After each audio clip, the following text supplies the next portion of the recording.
Pemirsa, Presiden Prabowo Subianto menargetkan dirinya sudah resmi berkantor di Ibu Kota Nusantara IKN pada tahun 2028.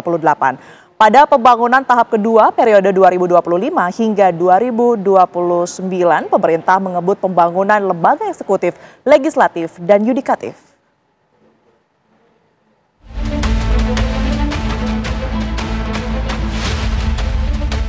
Presiden Prabowo Subianto menepis keraguan mengenai nasib keberlanjutan pembangunan Ibu Kota Nusantara IKN di era kepemimpinannya dengan menggelontorkan anggaran 48,8 triliun rupiah untuk pembangunan tahap kedua periode 2025 hingga 2029. Kepala negara menargetkan IKN bisa berfungsi sebagai ibu kota politik pada tahun 2028.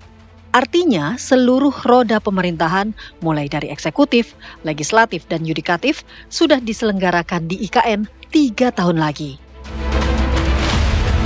Melalui kebijakan yang diambil itu, Prabowo menegaskan pembangunan ibu kota baru di masanya lanjut terus.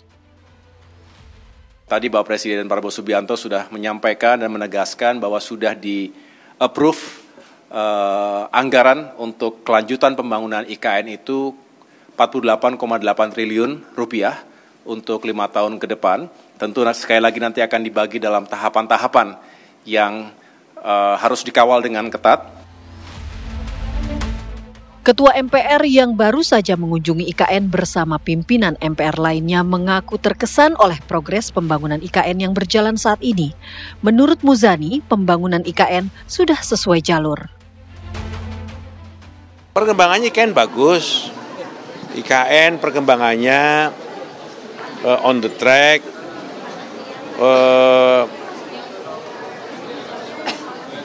rencana akan menjadi pusat pemerintahan tahun 2028, perkembangan secara fisik yang saya lihat on the track.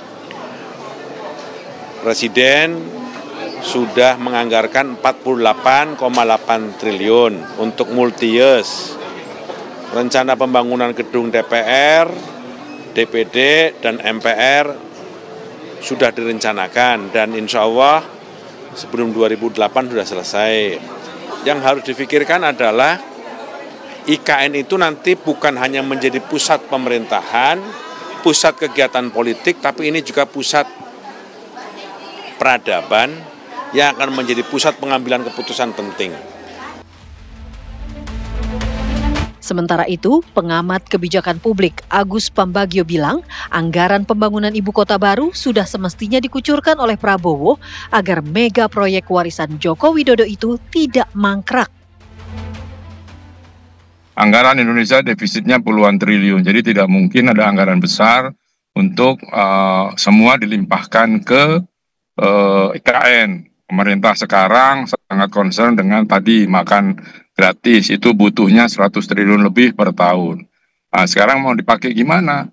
Tapi intinya tetap harus ada anggaran untuk menjaga keutuhan dari yang sudah dibangun. Anggaran pembangunan IKN tidak hanya bersumber dari APBN. Ada pula sejumlah proyek yang dibiayai melalui skema kerjasama pemerintah dan badan usaha atau KPBU. Tim TV One mengabarkan.